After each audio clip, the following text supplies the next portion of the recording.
Assalamualaikum warahmatullahi wabarakatuh. Kembali lagi di channel Berita Mistis.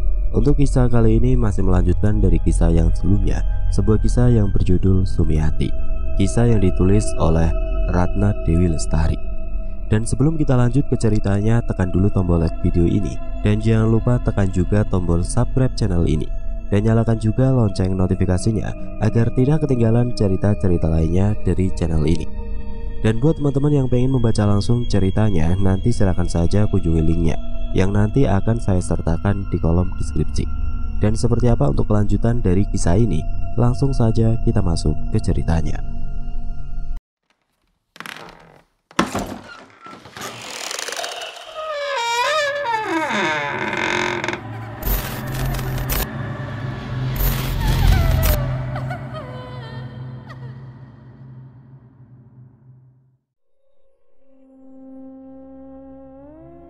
Pupil Lasmi membesar dan matanya menyipit menatap samar-samar di kejauhan. Bayangan mendekat di kegelapan dengan kaki menyeret dan suara gemersik dedaunan yang terpijak. Gelap yang nyaris pekat, udara dingin dan hembusan angin yang menerpa bulu-bulu tipis sedikit memberi kenyamanan saat tubuhnya yang kesakitan karena kulit yang mengelupas akibat dari dibakar warga tadi. Srak, srak, srak. Semakin langkah kaki itu terdengar, semakin tampak sosok yang ternyata adalah Sumi, anak perempuannya.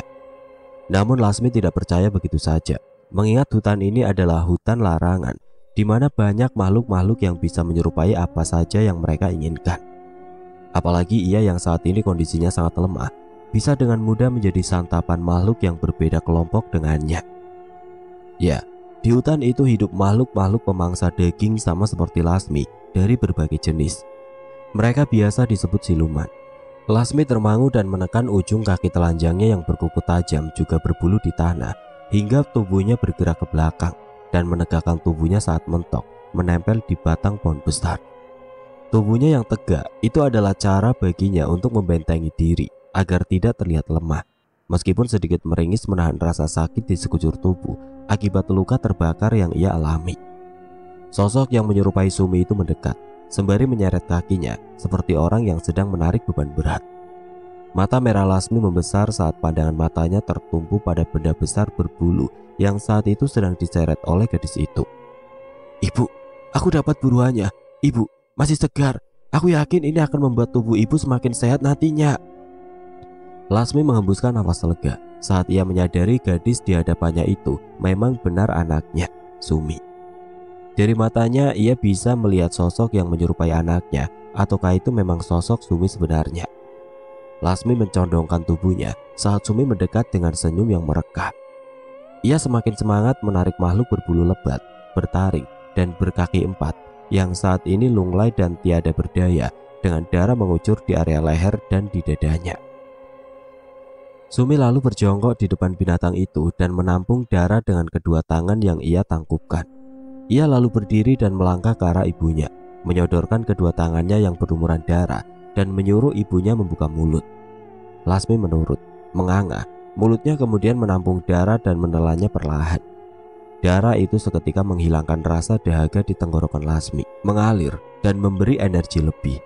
Sumi mengulangi aktivitas itu hingga beberapa kali. Ia pun berhenti saat Lasmi merasa cukup dan menyuruh anaknya untuk duduk di sampingnya.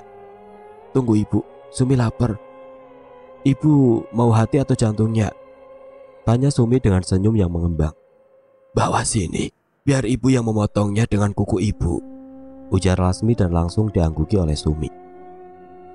Sumi beranjak ke arah hewan itu dan menyeretnya hingga berada di hadapan Lasmi. Makhluk berbulu lebat itu lalu menancapkan kukunya yang panjang bagai pisau di perut binatang berlemak berbulu hitam dengan begitu cepat. Dua sudut bibir Sumi terangkat, matanya menatap fokus dan tanpa sadar menyeringai. Untuk pertama kalinya ia melihat ibunya dengan begitu lihai memotong bagian tubuh binatang malang itu. Bukannya merasa kasihan, Sumi malah tertantang untuk melakukan hal yang sama.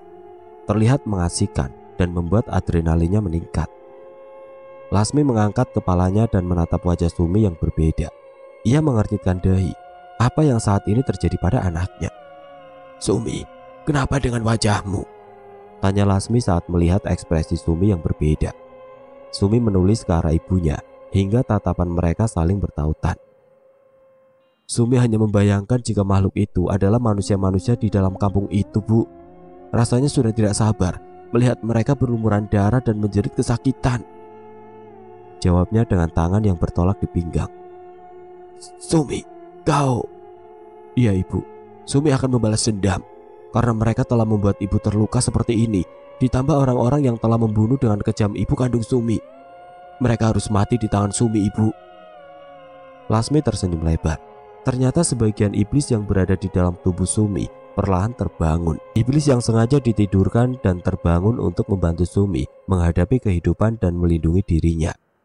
Jiwa iblis yang terbangun karena emosi yang berlebih, tekanan, ketakutan, marah yang tidak terlampiaskan, dan luka batin yang terlalu dalam. Lasmi mengangguk. Tangannya menarik sesuatu dari dalam perut binatang malang itu, menyerahkannya pada Sumi seraya berkata, Ibu akan membantumu. Orang-orang itu harus merasakan sakit yang Ibu rasa. Makanlah. Jantung babi ini menyimpan darah segar. Selain kenyal, darah yang keluar juga terasa manis dan amis. Kau pasti sudah lama tidak menyantap makanan ini, bukan? Imbunya dengan seringaian yang diangguki oleh Sumi. Ia lalu merendahkan tubuh dan duduk di hadapan ibunya setelah meraih benda yang masih mengeluarkan darah itu. Sumi menaikkan salah satu sudut bibirnya, membukanya sedikit hingga menunjukkan deretan gigi putih yang tersusun rata. Setelah Ibu sehat, mari kita berburu, Ibu. Kita makan hati dan tubuh mereka sebagai bentuk balas dendam. Ucapnya seraya menggigit benda yang merupakan jantung babi itu dan mengunyahnya secara perlahan. Benda kenyal itu yang dinikmati, makan secara pelan, merasakan darah segar yang muncrat di dalam mulutnya. Sesekali terdengar suara decakan. Sumi benar-benar menikmati makan malamnya kala itu, rasa yang sudah sangat lama ia tidak rasakan. Begitupun Lasmi. Ia pun mengunyah tanpa henti hingga terdengar suara sendawa, pertanda mereka sudah kenyang. Ayo kita pulang ke rumah, Sumi, ajak Lasmi. Bagaimana dengan sisa daging ini, Bu? Kita bawa atau kita tinggalkan saja? Tanya Sumi sembari menatap onggokan daging beserta tulang yang hanya tersisa sebagian tubuh dan kaki belakang. Bawa saja, Sumi, untuk kita makan besok. Ibu besok belum bisa berburu. Ibu ingin istirahat, saut Lasmi yang bersusah payah untuk bangun. Sumi ingin membantu, tapi Lasmi menolaknya dengan lembut. Ibu tidak apa-apa, Sumi. Makan daging dan darah segar itu langsung membuat tubuh ibu berangsur-angsur pulih. Kau lihat sendiri, luka ibu sebagian sudah mengeringkan. Lasmi menunjuk luka di tubuhnya yang semula basah dan mengeluarkan cairan, kini mulai menutup dan terlihat ada yang mengering.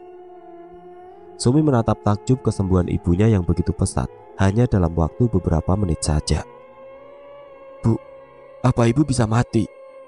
Tanya Sumi seraya menatap dalam mata ibunya. Makhluk itu tersenyum dan mengangguk perlahan. Semua makhluk itu pasti akan mati. Ibu juga begitu, cuma umur kami memang sangat panjang. Hanya api yang mampu membunuh kami. Itulah mengapa kami takut kepada api. Sumi tidak akan membiarkan ibu dekat dengan api. Sumi mengulas senyum dan melontarkan janji itu pada ibu angkatnya. Ibu, apakah Sumi suatu saat nanti akan bisa seperti ibu, memiliki kuku yang panjang dan bisa mencabik-cabik mangsa? Mendengar pertanyaan Sumi, Lasmi lantas terdiam. Bagaimanapun Sumi adalah seorang manusia sejati. Meskipun ia telah merawat Sumi dengan sepenuh hati, tapi tetap saja Lasmi bukanlah ibu kandungnya, dan ia tidak mungkin meneteskan darah siluman yang saat ini terkandung di dalam tubuhnya. Selama kau tidak meminum darah ibu, kau tidak akan berubah menjadi seperti ibu, Sumi. Karena kau adalah manusia sejati. Meski jiwa iblis itu ada di dalam tubuhmu, semakin kau banyak makan daging dan darah, semakin kuat dan sulit untuk dikalahkan. Tapi tetap saja, kau hanya manusia biasa, bukan dari golongan makhluk seperti ibu. Papar Lasmi panjang lebar. Ibu, Sumi. Sudah, Sumi. Sekarang ayo kita pulang. Semakin malam semakin banyak makhluk seperti kita berkeliaran. Dan ingat, kamu itu manusia. Ibu belum sempat membekalimu dengan ilmu untuk menjaga dirimu dari Sandekala, Ahol, siluman buaya putih di rawa dekat sungai, dan siluman-siluman lain di dalam hutan yang bisa setiap saat mengancam nyawamu nantinya. tugas Lasmi sembari berusaha bangkit. Sumi dengan sigap membantu ibunya untuk berdiri. Ia lalu mengalungkan tangan kiri Lasmi ke bahunya sebelah kiri dan meraih sisa hewan buruannya untuk ia santap kembali jika sampai di rumah. Mereka melalui jalan dan setapak yang kiri dan kanannya banyak terdapat pepohonan rindang dan besar. Pepohonan tua yang di akar-akar menonjolkan dipenuhi lumut. Sesekali Lasmi mengajak Sumi bersembunyi saat rungunya mendengar nada ancaman dari heningnya hutan. Tentu saja hanya Lasmi yang bisa mendengarnya, karena frekuensi yang ditimbulkan dari suara-suara makhluk di sekitar mereka berbeda dengan frekuensi yang bisa didengar telinga Sumi. Lasmi membekap tubuh Sumi dan menutup pelan mulut anaknya, melempar bongkahan daging sisa yang mereka makan sejauh-jauhnya, dan menyuruh Sumi diam, tidak mengeluarkan sepatah kata pun. Sumi memeluk kedua kakinya yang ditekuk dengan kedua tangan. Dadanya berdebar kencang, was-was menanti kejadian yang akan ia hadapi bersama ibunya. Melihat ibunya yang begitu menjaganya, pastilah itu bukan makhluk sembarangan. Jangan bersuara sedikit pun. Makhluk itu tidak bisa mencium makhluk halus, tapi bisa dengan mudah mencium bau manusia, apalagi perawan dan anak kecil, bisik ibunya. Sumi diam dan semakin merasakan pelukan ibunya yang semakin erat. Tiba-tiba terdengar suara burung gagak bersaut-sautan di atas kepala Sumi dan Lasmi. Lasmi membenamkan kepala Sumi di antara dada besarnya.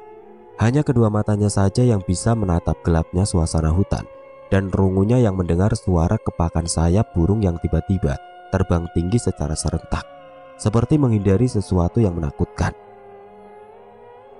Kertak, kertak. Sumi tercekat. Terdengar sayup-sayup seperti suara patahan tulang, tapi berkesinambungan dan berulang. Sumi menunggu dengan degup jantung yang kian cepat. Suara itu semakin nyaring, sesuatu kian mendekat. Kali ini malah terdengar suara hentakan kaki. Kelopak mata Sumi melebar saat matanya menangkap kelebatan makhluk berbulu, berkaki 4, dengan tubuh yang gemuk berlari melewati mereka. Kelompok binatang itu berlari dengan kencang ketakutan.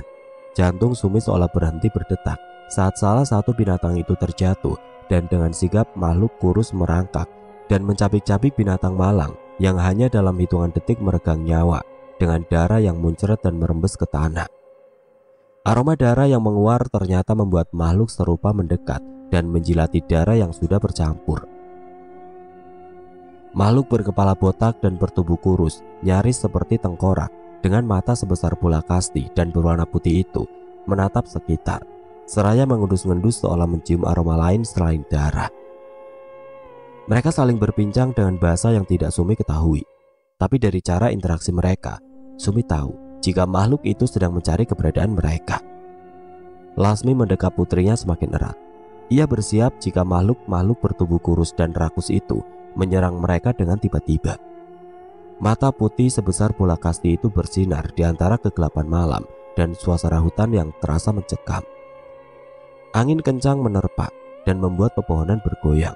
Suara gemeresik daun seperti orang-orang yang sedang berbisik meredam suara-suara sekelompok makhluk lapar yang sedang mencari mangsa untuk disantap bersama-sama. Mereka bergerak, mencari dengan mata yang mengedar sekitar, merangkak menggunakan tangan dan kaki secara berkesinambungan. Makhluk yang memiliki tangan dan kaki sama panjang itu tidak berjalan tegak, melainkan merangkak dan merayap dengan gerakan cepat. Jantung Sumi berdegup kencang saat makhluk-makhluk itu kian mendekat ke arahnya. Matanya melebar di sela tangan besar Lasmi, menarik nafas pelan-pelan agar tidak ada suara yang keluar dari dirinya. Suara patahan tulang saat makhluk-makhluk itu bergerak membuat tubuh Sumi bergidik. Ia mengerti mengapa selama ini ibunya menyembunyikan dirinya di dalam rumah dan tidak boleh bermain jauh dari gubuk mereka.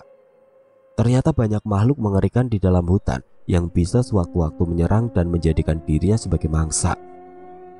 Naas bagi mereka, salah satu makhluk merangkak dengan rupa layaknya tengkorak itu berhasil menemukan Lasmi dan juga Sumi di balik pepohonan. Ia seolah memberi peringatan pada teman yang lainnya. Makhluk itu berteriak dan membuat yang lainnya mendekat dengan gerakan cepat. Melihat itu, Lasmi langsung bergerak, menggeser tubuh Sumi ke arah pohon dan menggunakan tubuhnya untuk melindungi Sumi anak manusianya. "Ibu!" Sumi menjerit. Matanya membola dan berkaca-kaca saat melihat wajah ibunya yang meringis kesakitan mendapatkan cakaran demi cakaran makhluk buas dan kelaparan yang saat ini menyerang tubuh bagian belakangnya. Sumi ingin menolong ibunya, tapi Lasmi bertahan begitu kekeh meski tubuh bagian belakang penuh luka dan tercapik-capik kuku-kuku tajam runcing bagai ujung belati. Darah segar mengucur deras dari punggung dan membasahi bulu-bulu Lasmi yang tebal. "Ibu, ibu!" Sumi berteriak histeris diiringi tangis yang menggema dan membuat makhluk-makhluk itu semakin intens menyerang Lasmi. Lasmi tetap bertahan. Ia menatap wajah anaknya dengan sayang. Ia akan mempertahankan hingga tetes darah penghabisan. Tiada sesal, berharap anaknya bisa selamat. Soal dirinya yang mati nantinya, ia sudah ikhlas. "Ah!" Lasmi berteriak kencang saat ia merasa tubuhnya tidak mampu lagi untuk bertahan. Bukan karena sakit di sekujur tubuhnya, tapi teriakan itu untuk meminta pertolongan pada bangsanya. Sumi terisak, memeluk tubuh ibunya dengan begitu erat. Tidak rela melihat kesakitan di wajah makhluk yang sudah menyelamatkan hidupnya. Tiba-tiba Sumi mendengar suara geraman dan hentakan kaki yang menggema, membuat makhluk-makhluk kurus yang saat itu sedang menyerang Lasmi itu mendadak turun dari tubuh ibunya dan berpencar seolah mencari tempat perlindungan. "Brak! Ibu!" Tubuh Lasmi ambruk, nyaris menimpa Sumi, tapi makhluk besar itu berusaha keras untuk tidak melukai anak angkatnya.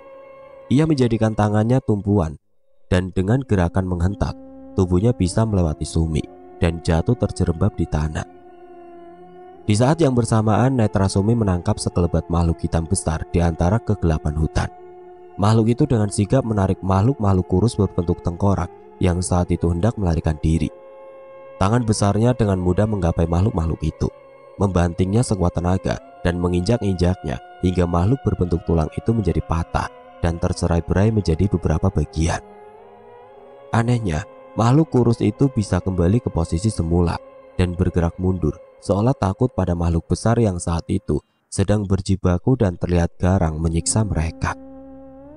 Makhluk-makhluk besar yang muncul satu persatu dari balik lebatnya hutan larangan itu bahu-membahu melumpuhkan makhluk kurus bermata besar yang telah menyerang Lasmi.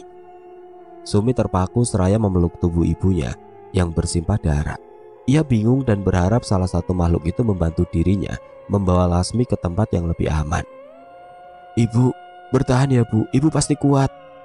Lirih Sumi diiringi tangisnya yang membanjiri wajah.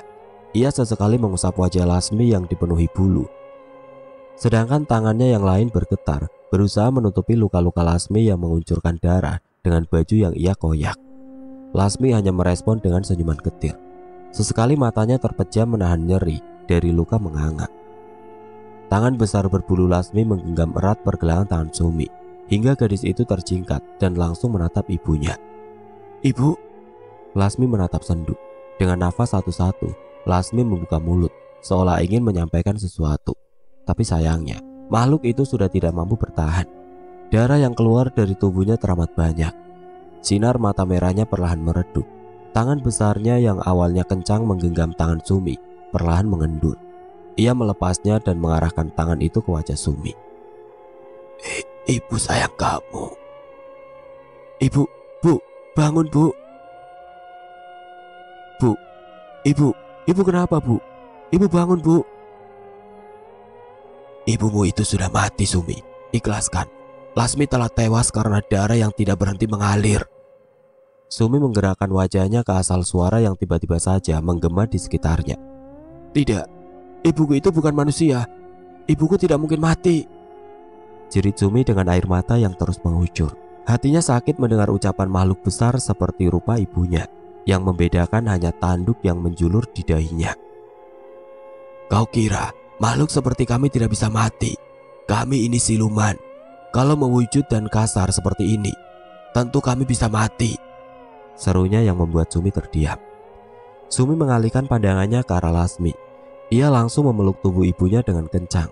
Tangisnya pecah, tidak sanggup menerima kenyataan yang kini terjadi pada hidupnya. "Jangan menangis, ibumu akan tetap hidup dalam tubuhmu. Atau aku antarkan kau pergi dari tempat ini, karena hutan ini berbahaya untukmu." "Aku tidak ingin kembali ke sana.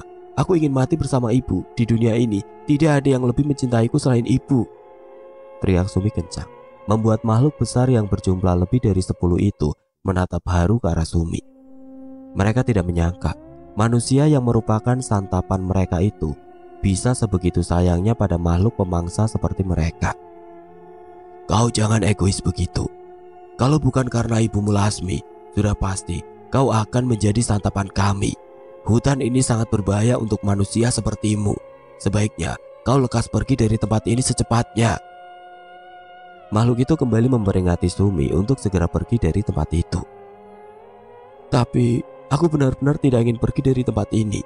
Aku masih ingin bersama ibu. Lebih baik kalian makan saja aku.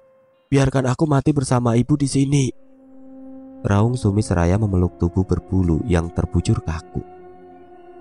Salah satu makhluk bertubuh besar itu maju beberapa langkah dan menurunkan tubuhnya. Ia berjongkok di hadapan Sumi. Sumi mendongak dan mendapati makhluk itu tengah menyentuh kepalanya. Apa kau benar-benar ingin bertemu kembali dengan ibumu? Saat ini mungkin Lasmi belum benar-benar pergi. Ia belum menyatu dengan hutan larangan ini.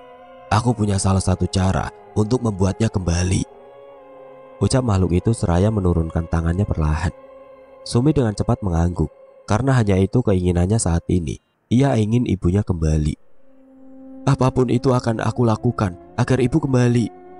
Di dunia ini, aku hanya punya ibu. Aku tidak peduli siapa ibu. Aku hanya ingin bersamanya dan menuruti semua inginnya. Tolong kembalikan ibuku. Aku menyesal karena tidak menuruti ucapan ibu. Sekarang ibu yang menjadi tumbal dan harus mati karena diriku. Jawab Sumi dengan isakan. Makhluk itu menepuk tangannya 2 kali, seolah memberi tanda pada teman-temannya yang lain untuk mendekat dan membentuk lingkaran. Mereka menutupi Sumi. Makan daging dan darah ibumu. Itu membuat darah iblisnya akan berpindah padamu, menyatu dan menjadi bagian dalam tubuhmu. Sumi menatap iba tubuh ibunya. Tidak mungkin rasanya ia tega menyantap daging dan memakan darah ibunya sendiri. Sedangkan hewan pun pasti tidak mau, apalagi dirinya yang seorang manusia. Tidak, aku tidak sanggup melakukan itu, tolak Sumi dengan kuat. Makhluk itu menghela nafas kasar. Kalau kau tidak mau, maka cepat pergi dari hutan ini. Jangan menjadi beban kami. Bentak makhluk itu yang membuat Sumi langsung terdiam. Kembali memikirkan saat-saat mengerikan ketika ibunya dibakar warga. Rasa enggan itu seketika hilang. Baik, potongkan daging ibu. Aku akan balas perlakuan warga pada ibuku. Makhluk yang saat itu mengelilingi Sumi sontak tertawa. Mereka seolah girang dengan keputusan Sumi barusan. Bagus, kau memang anak yang sangat penurut, pujinya seraya bergerak mendekat ke sisi tubuh Lasmi. Cak. Sumi terkesiap saat matanya menangkap pemandangan yang sangat mengerikan. Tangan makhluk itu diarahkan dengan cepat ke arah dada Lasmi dan kuku-kuku yang tajam itu menancap, merobek tubuh Lasmi hingga darah yang masih tersisa mengucur, seiring dengan tangan yang seperti mengorek bagian dalam tubuh Lasmi. Apa yang kau lakukan pada Kau diam dan makan ini.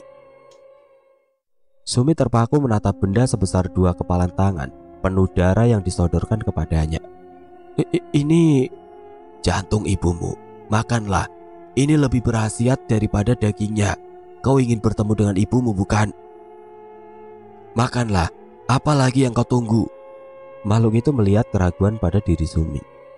Sumi memandang lekat benda itu, bukan karena ia jijik ataupun takut, tapi tidak tega jika harus memakan jantung wanita yang telah merawatnya dari ia bayi hingga dewasa. Kalau kau ingin ibumu kembali, cepat makanlah, atau kau harus merelakan pergi untuk selamanya. Mendengar ucapan makhluk itu, Sumi tidak ingin membuang waktu. Ia langsung menggigit daging yang langsung memuncratkan darah dalam mulutnya. Mengunyahnya perlahan, dadanya terasa sesak ketika memasukkan benda itu ke dalam mulutnya. Bukan karena rasa pahit yang ada dalam gumpalan daging itu, tapi karena rasa sedih yang teramat sangat kini membalut hatinya. Cairan bening itu merembes di kedua matanya, seiring dengan mulutnya yang bergerak, mengunyah dan memaksa daging itu untuk masuk ke dalam perutnya. Glek. Susah payah daging itu masuk, seret, dan butuh waktu untuk menjadikannya potongan-potongan kecil dan halus. Perasaannya berkecamuk antara sedih, haru, takut, dan harapan semua jadi satu. Begitu daging dan darah itu masuk ke dalam perutnya, ia merasakan sesuatu yang hangat menjalar dari kaki hingga ke ujung kepalanya. Sumi menatap tangannya. merasakan getaran dan dada yang berdegup kencang. Matanya membulat saat merasakan ada yang bergerak di bawah kulitnya. Bukan cuma gatal, tapi juga panas. Sesuatu itu merambat dan bergerak cepat, membuat pola di bawah kulitnya. Seperti ada yang berjalan, dan itu terasa menyakitkan. Ah! Gadis itu mendongak, tubuhnya mengejang, dan dalam posisi duduk bersila, tangannya menegang dan kaku. Menahan sakit yang menjalar di sekujur tubuh disebabkan sesuatu yang saat ini bergerak bebas. Dalam posisi itulah, ia merasakan sesuatu itu bergerak ke atas, dan setelah melewati tenggorokannya, darah muncrat memenuhi wajahnya. Dan saat itulah terakhir Sumi sadar. Detik setelahnya, gadis itu ambruk dan gelap menyelimutinya. Apa benar Sumi adalah anak bapak? Aksa butuh jawaban sekarang, Bu. Mohon pemuda beralis tebal itu pada ibunya yang sedang memunggunginya.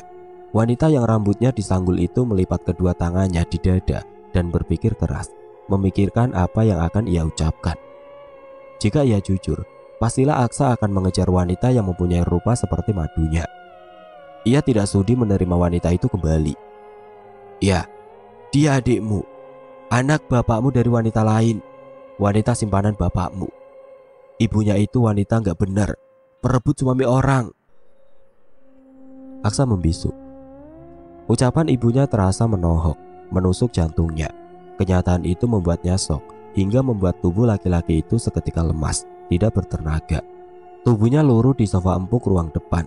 Wanita itu berbalik dan menatap tajam anaknya. Seharusnya kamu bersyukur. Kenyataan itu akhirnya kamu ketahui sebelum kamu benar-benar jatuh cinta. Ibu pun tidak menyangka. Ibu kira hanya mirip wajahnya saja, tapi ternyata bapakmu malah mengungkapkan kebenaran. Lanjut Nilam, sedikit mendramatisir agar Aksa percaya pada ceritanya. Aksa menunduk, menarik nafasnya perlahan, karena saat itu dadanya terasa sangat sesak. Harapannya untuk mempersunting Sumi hanya menjadi hayalan belaka, karena tidak memungkinkan mereka untuk menjalani biduk rumah tangga berdua. Namun, meskipun kenyataan itu sangat memukul dirinya, entah kenapa Aksa tidak bisa membenci Sumi. Apalagi ia mendengar sendiri bagaimana sadisnya orang-orang suruhan bapaknya yang telah menculik, membawa ibu Sumi ke hutan larangan, hingga wanita itu harus meregang nyawa dan Sumi harus kehilangan ibu kandungnya untuk selama-lamanya. Walaupun Aksa tidak bisa melanjutkan pernikahan bersama dengan Sumi, setidaknya bapak membayar apa yang telah ia lakukan kepada Sumi dan juga ibunya. Karena apa yang telah bapak lakukan itu adalah sebuah kejahatan. Aksa tidak menyangka punya bapak seorang pembunuh. Bapak itu mestinya sekarang berada dalam penjara, membayar perbuatannya di masa lampau karena telah membuat ibu Sumi meninggal dunia. Aksa tiba-tiba mendongak dan berucap lantang kepada ibunya. Ia teringat tanda ucapan Harun saat itu, jika laki-laki dan dua temannya adalah utusan bapaknya untuk menculik Suparti, ibunya Sumi. Mendengar ucapan Aksa, mata wanita parubaya itu tiba-tiba membulat. Ia tidak menyangka jika anak laki-lakinya itu mengetahui sepak terjang suaminya di masa lalu. Ritme detak jantungnya pun meningkat, mengingat ia pun turut andil dalam menyakiti madu suaminya itu. Kalau tidak karena ulahnya, suaminya itu tidak akan berbuat sekeji itu. Kamu tahu dari mana, Aksa? Tidak mungkin bapakmu sekeji itu, tanya Nilam berpura-pura tidak tahu. Mati-matian ia meredam gemuruh di dalam dadanya. Aksa tahu semua, Ibu. Orang suruhan bapak yang bicara langsung kepada Aksa, jawab pemuda beralis mata tebal itu dengan suara bergetar, menahan sesak di dalam dadanya. Sudahi saja pembicaraan ini. Ibu tidak ingin banyak pikiran. Yang penting sekarang kita fokus dengan hidup kita saja. Bukankah wanita itu juga sudah tidak ada di kampung kita lagi? Nilam beranjak dari tempatnya berdiri dan meninggalkan Aksa yang masih terduduk dan meratapi nasib. Ia pun bingung harus berbuat apa. Tidak akan pernah tega untuk memenjarakan bapaknya. Ia pun lebih tidak tega lagi memikirkan nasib Sumi yang kini tinggal di dalam hutan larangan. Sumi, Mas akan segera menjemput dirimu, ucap Aksa sangat lirih, nyaris seperti orang berbisik sebelum ia pun pergi dari tempat itu dan masuk ke dalam kamarnya untuk menghibur diri. Sementara itu di dalam hutan larangan, Sumi akhirnya membuka mata. Kepalanya masih terasa pusing dan pandangannya memburam saat ia mengerjapkan mata. Di mana aku? Lirih Sumi saat matanya sudah bisa menyesuaikan cahaya yang teramat redup dalam ruangan yang ia tangkap, seperti berada dalam gua. Tapi saat tangannya menyentuh dinding, ia yakin benda itu tidak terbuat dari batu, melainkan kayu. "Sumi, nak." Gadis itu tertegun saat mendengar suara lirih tapi jelas tertangkap dengan rungunya. Suara yang amat ia kenal dan sangat dirindukan, suara ibu angkatnya, Lasmi. Ibu di mana? Apa aku bermimpi, Ibu? Ibu sudah hidup kembali," cecar Sumi seraya menatap ke sekeliling ruangan, menyipitkan mata berharap bisa mencari sumber suara, tapi ternyata tidak ia temukan seseorang pun di sana selain dirinya sendiri. Ibu di mana?" Kali ini Sumi tampak putus asa. Bulir bening seketika merembes di ujung matanya. Ia takut apa yang sudah ia lakukan tidak mendapatkan hasil dan ibunya tidak bisa hidup kembali, seperti yang dikatakan makhluk yang memiliki rupa seperti ibunya. "Sumi, ibu ada di dalam dirimu saat ini. Berkacalah, Sumi, dan ibu akan perlihatkan padamu jika ibu sudah menjadi bagian dalam dirimu." Tiba-tiba saja kembali terdengar bisikan gaib itu. Sumi yakin kali ini ia tidak berhalusinasi. Gadis itu bangkit dan bergerak ke ujung ruangan, di mana terdapat cermin berukir yang terlihat samar-samar dari kejauhan. Saat ia melangkah, ia merasakan tubuhnya begitu ringan, seolah ia tidak bergerak, tapi kakinya yang membawanya untuk bergerak sendiri. Ia pun bisa melihat dengan jelas, padahal tempat itu semula remang-remang, nyaris gelap. Sumi lalu berhenti dan menurunkan tubuhnya, duduk di sebuah kursi kayu yang berhadapan langsung dengan cermin kayu berukir yang saat ini terlihat begitu jelas. Gadis itu termenung saat menatap wajahnya yang pucat. Awalnya tidak ada sesuatu yang aneh dari dirinya, tetapi menit-menit berikutnya ia merasakan sesuatu seperti menjalar di balik punggungnya dan membuat gadis itu sontak membalikan tubuh. Tidak ada siapapun di belakangnya. Merasa ada yang aneh dan janggal, tangan gadis itu lalu meraba bagian belakang, mulai dari punggung hingga pinggang secara bergantian. Akan tetapi tidak ada satu benda pun yang berada di balik punggungnya. Padahal ia sangat yakin tadi ada sesuatu yang bergerak di belakangnya. Perlahan Sumi kembali menggerakkan tubuhnya ke arah cermin, dan saat itulah jantung Sumi rasanya seperti terlontar keluar karena kaget melihat sosok yang saat ini berada di dalam cermin bukan dirinya, melainkan makhluk besar berbulu yang saat itu sedang tersenyum menatapnya. Ingin rasanya Sumi beranjak dari tempat itu, tapi tubuhnya seolah membeku dan sulit untuk digerakkan. Namun semakin ia tatap, semakin rasa takut itu hilang. Senyum merekat tiba-tiba terbit di wajahnya saat ia menyadari siapa yang saat ini berada di depan cermin. "Ibu, apakah ini ibu?" ucapnya memastikan. Sosok dalam cermin itu mengangguk. Tangan Sumi lalu bergerak ke arah cermin, berusaha untuk menyentuh sosok di dalam cermin. Tapi seketika ia tersadar saat melihat tangannya dan tangan makhluk di dalam cermin yang sama-sama terangkat itu sangat berbeda. Sumi memindai tatapan matanya secara bergantian antara tangannya dan tangan sosok itu. Tangannya sama seperti layaknya tangan manusia, mulus dan berwarna putih. Sedangkan tangan makhluk itu besar dan penuh bulu serta berwarna hitam, layaknya tangan gorila. Sumi kembali menarik tangannya dan menatap kedua tangannya. Jelas saat itu ia tidak berubah menjadi makhluk seperti dalam cermin. Lantas kenapa cermin yang harusnya memantulkan sosok dirinya malah menciptakan sosok yang serupa seperti ibunya? Ada apa dengan cermin itu? Apakah cermin ini cermin ajaib? "Sumi, ibu akan selalu hidup di dalam dirimu. Ibu adalah kamu. Kamu tidak sendirian, Sumi. Balaskan dendam ibu. Balaskan sakit hati ibu kepada orang-orang yang telah membuat ibu mati, dan balaskan kematian ibumu." Sosok dalam cermin itu berucap. Suaranya terdengar menggema dan lantang. Rasa panas tiba-tiba menjalar di dalam dada Sumi, mengingat bagaimana orang-orang itu menyiksa ibu angkatnya dan cerita tentang kematian ibu kandungnya yang membuat mata gadis itu tiba-tiba memerah. "Ibu jangan takut. Sumi akan membalas semua dendam ibu.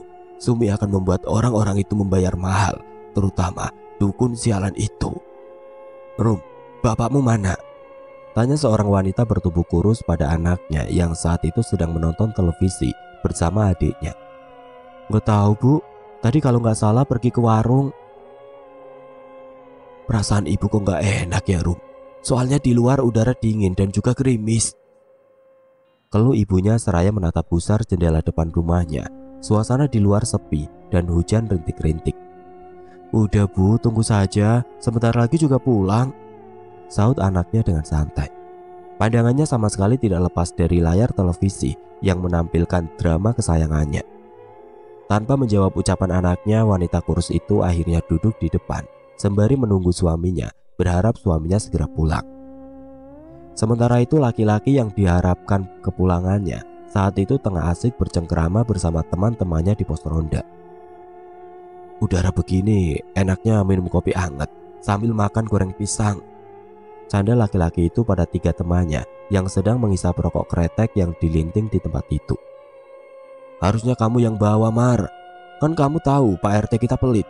Jangankan kopi, air galon pun gak ada, sahut temannya acuh sembari menghembuskan asap rokok perlahan. Makanya dari dulu itu pilih aku sebagai Pak RT di sini. Kalian semua pada milih Darmono. Memangnya dia bisa apa? Ada anak yang hilang saja cuma bisa memble. Untung kan ada aku yang nyuruh orang-orang bawa obor. Mana dia gak ada aksinya. Kalau malam itu aku gak maju, Wewe Gombel itu pasti sudah makan anaknya Warto. Benar juga kamu, Mar. Tapi gara-gara kejadian itu, jujur, aku jadi takut kalau sewaktu-waktu makhluk itu akan balas dendam. Suasana tiba-tiba hening saat laki-laki berbaju coklat bersuara. Para laki-laki di sana yang sudah menjadi bapak-bapak itu kemudian saling pandang. Perasaan aku kok tiba-tiba gak enak ya. Kamu itu ngomong yang enggak. Aku pulang duluan ya. Kalian jaga kampung baik-baik ya. Tapi Mar, kamu gak takut pulang sendirian? Kata orang, kalau bulan bersinar ditemani dengan rintik hujan, itu pertanda ada makhluk halus yang sedang berkeliaran. Lebih baik kamu nanti pulangnya bareng sama kita aja, Mar, timbal temannya yang lain. Laki-laki itu malah tertawa renyah dan melambaikan tangannya seraya melangkah menjauh. Teman-teman yang lain hanya melihat kepergian laki-laki yang bernama Sumar itu. Mereka kembali berbincang. Sumar melangkah tanpa ragu menuju rumahnya, di mana istrinya tengah menunggu kepulangan dirinya dengan harap-harap cemas. Sumar melangkah dengan cepat dan dengan langkah yang lebar agar bisa cepat sampai di rumah. Ia sama sekali tidak menyadari jika dari kejauhan sepasang mata tengah menatapnya dengan seringaian menakutkan. Melesat dengan cepat, secepat kilatan cahaya mengikuti Sumar. Sumar mendadak menghentikan langkahnya saat tiba-tiba ia mendengar suara tangisan di kejauhan. Matanya memincing dan menangkap seorang gadis yang tengah terduduk di pinggir jalan serta menundukkan wajahnya yang tertutup rambut panjang. Sumar memerhatikan dengan seksama, ragu untuk kembali melangkahkan kakinya, takut jika gadis itu bukan manusia karena teringat ucapan temannya tadi. Namun saat matanya menatap ke arah kaki, keraguannya itu langsung sirna karena kaki gadis itu menapak di tanah. Sumar pun kembali melanjutkan langkah. Dan saat ia berada di dekat gadis itu, Sumar pun langsung menyapanya. Mbak kenapa nangis? Apa ada sesuatu yang membuat Mbak bersedih? Tanyanya ramah. Gadis itu mengangguk dan berucap, saya lapar dan belum makan. Oh, ini saya ada roti, untuk Mbak aja. Sumar yang merasa iba lalu merogoh kantong belanjaannya dan mengulurkan tangannya yang berisi roti 2 ribuan. Gadis itu menggeleng dan menolak roti pemberian Sumar. Saya tidak makan roti, ucapnya singkat. Sumar mengernyitkan dahinya. Ia heran pada gadis yang hendak ia tolong, tapi malah menolaknya. Kalau tidak makan roti, terus Mbak mau makan apa? Gadis itu perlahan mengangkat wajahnya. Sumar membeku. Jantungnya nyaris berhenti berdetak saat menatap wajah pucat gadis itu yang kini tersenyum lebar padanya. Aku makan jantung manusia.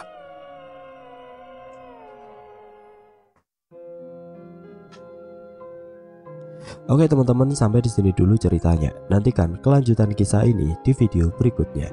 Agar tidak ketinggalan, klik tombol subscribe channel ini dan nyalakan lonceng notifikasinya.